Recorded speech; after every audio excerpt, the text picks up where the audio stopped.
नदी किनारे Maggi party करने वाली देवरानी जेठानी। ये कहानी है नीमचपुर के मेहता भवन की, जहाँ यशोदा के परिवार में उसका पति दीन कुमार और उसकी बूढ़ी सास उमा, छोटा बेटा नकुल और छोटी बहू रायमा रहते थे। यशोदा मेहता का बड़ा बेटा अभिषेक अपनी पत्नी मलिका और 5 साल के बेटे के साथ पिछले 6 साल से शिकागो में रह रहा था। विदेश में रहने के कारण अभिषेक अपने छोटे भाई नकुल की शादी में भी नहीं आ पाया था। नकुल की शादी को अब 2 साल बीत गए थे। एक रोज, नकुल, आपका नाश्ता टेबल पर लगा दिया और टिफिन पैक कर दिया है। Oh thanks Rama. अच्छा मैं लेट हो रहा हूँ, आज मेरी इंपॉर्टेंट मीटिंग है। Bye bye. अरे नाश्ता तो करके जाइए। लेकिन नकुल बिना खाए ही जल्दी से ऑफिस के लिए निकल जाता है। ये लड़का भी ना तूफान एक्सप्रेस की तरह जल्दी में ही रहता है। चल बहू, अब तू हमारे लिए भी नाश्ता लगा दे, फिर मुझे रमा के यहाँ किसी काम से भी जाना है। जी माँ जी। रायमा जल्दी से अपने सास ससुर को नाश्ता परोसती है, जिसके बाद खुद भी नाश्ता करके घर के सारे काम निपटा लेती है। शाम को नकुल खुशी खुशी घर आता है। माँ मेरी प्यारी माँ। अरे क्या हो गया नकुल, क्यों 8 साल के बच्चे की तरह बिहेव कर रहा है? माँ आप सुनोगी तो आप भी बहुत खुश हो जाओगी। आपको पता है 3 दिन बाद अभिषेक भैया वापस आ रहे हैं शिकागो से। क्या? अभिषेक आ रहा है? कितने साल हो गए उन्हें देखे हुए। मेरा पोता यश भी आएगा, कितने दिनों बाद देखूंगी। छोटी बहू, तू ना उनका कमरा साफ कर देना। और अभिषेक और तेरी जेठानी को ना लाइट रोशनी पसंद है, तो नकुल तू उनके रूम में लाइट शेड की लाइट लगवा देना। डोंट वरी माँ जी, हम सब हैंडल कर लेंगे। रायमा भी अपनी जेठानी को देखने के लिए एक्साइटेड थी, क्योंकि इतने समय तक उसने भी अपनी जेठानी को नहीं देखा था। घर में जोरों शोरों से उनके स्वागत की तैयारियां होने लगती हैं, लेकिन रायमा थोड़ी घबराई हुई भी थी, क्योंकि उसने अभी तक यही सुना था कि जेठानियां रौब जमाने वाली होती हैं, इसलिए उसके मन में थोड़ी घबराहट भी थी। फिर कुछ दिन बाद, बहू आज तेरे जेठ जेठानी विदेश से आ रहे हैं, सब कुछ चमकता हुआ होना चाहिए, उन्हें साफ सफाई बहुत पसंद है। जी माँ जी, सब हो गया है। पता नहीं कैसी होंगी जेठानी जी, मैं तो इंडिया में रहने वाली सिंपल सी लड़की हूँ। कुछ देर बाद अभिषेक अपने परिवार के साथ इंडिया अपने घर पहुँचता है। दादी माँ पापा कैसे हैं आप? हाय मेरा बच्चा आ गया, आप माँ के गले से लग जा। मेरा पुत्र कितना कमजोर हो गया है। ओह नो दादी, इसे फिटनेस कहते हैं। वहाँ सब अपनी फिटनेस का ध्यान रखते हैं। फिर मलिका अपनी दादी सास और सास ससुर के पाँव छूती है।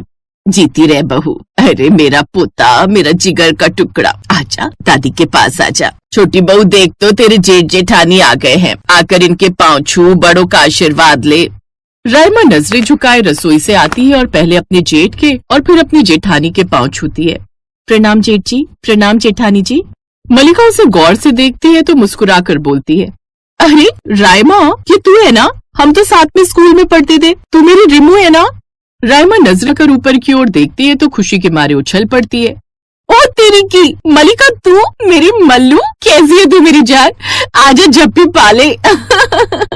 दोनों स्कूल टाइम की सहेलियां इतने साल बाद मिलते ही एक दूसरे के गले लग जाती हैं। ये सब देख वहाँ खड़े सभी लोग हैरान थे। मैं इतनी खुश हूँ न रिमू की क्या बताऊं। मैंने कभी सोचा भी नहीं था कि एक दिन मेरी सहेली मेरी देवरानी बन जाएगी। मैंने कौन सा सोचा था मल्लू यार, पता है सुबह से मेरे दिल का मीटर 100 की रफ्तार से भाग रहा था, यही सोच कर कि न जाने कौन सी खड़ूस जेठानी होगी मेरी, लेकिन मुझे क्या पता था मेरी मल्लू ही मेरी जेठानी निकलेगी। तभी वहाँ खड़ी उनकी बूढ़ी दादी सास कहती है, ये क्या मल्लू और रीमू लगा रखा है तुम दोनों ने? भूलो मत, ये तुम्हारी जेठानी है और तुम इसकी देवरानी। अरे दादी माँ, हम दोनों बचपन की सहेलियां हैं, 5वीं क्लास से। वो स्कूल के बाद मेरे पापा का ट्रांसफर हो गया और हम दूसरे शहर चले गए। उस दिन के बाद हम दोनों सहेलियां आज मिली हैं। और आपको पता है दादी माँ, मल्लू और मैं हमेशा एक साथ एक ही स्कूल बेंच पर बैठते थे और एक दूसरे का टिफिन भी खाते थे, है ना मल्लू? अरे वो तब की बात थी जब तुम छोटी थी। बिल्कुल सही कहा माँ जी। अब से रायमा तुम अपनी जेठानी को जेठानी जी और मलिका तुम उसे देवरानी कहकर ही बुलाओगी। अरे ये तो अभी घर की बात है, कल को तुम रिश्तेदारों के सामने भी ऐसे ही बिहेव करने लगी तो तुम दोनों तो हमारी नाक कटवा दोगी। ये सुनकर दोनों बहुएं चुप हो जाती हैं। मलिका बहू, जाओ तुम सब फ्रेश हो जाओ, और रायमा तुम अपने जेठ जेठानी के लिए खाना गर्म करके तैयार रखो। कुछ देर बाद सब खाना खाकर अपने अपने कमरे में चले जाते हैं। फिर शाम के समय, रायमा ये ले मेरी तरफ से तेरे लिए गिफ्ट्स, जो मैं शिकागो से खास तेरे लिए लाई थी। ओह मतलब अपनी देवरानी के लिए लाई थी। थैंक यू मल्लू, तू ना बड़ी प्यारी है, जैसे स्कूल टाइम पर हुआ करती थी। तभी नकुल भी कमरे में आ जाता है। फिर ऐसे ही एक रोज घर में कुछ पड़ोसने बैठी होती हैं। तभी मलिका और रायमा ओपन किचन में खाना बना रही होती हैं। तभी मलिका रायमा से, रिमू यार ये पूरी तो ना तू ही तल ले, मुझे तो नहीं आती है तलने। मल्लू तू भी ना इतनी बड़ी हो गई लेकिन आज तक पूरी बनानी नहीं आई, हट परे मैं सेक लेती हूँ, पता चले कहीं अपने हाथ गरम तेल से जला ले। उन दोनों की ये बातें आस पड़ोस की औरतें सुन लेती हैं। हाय देखो तो कैसे ही अपनी जेठानी से बात कर रही है, तू तड़ाक से ऊपर से नाम भी ले रही है। उनकी ये बातें दोनों सहेलियां सुन लेती हैं।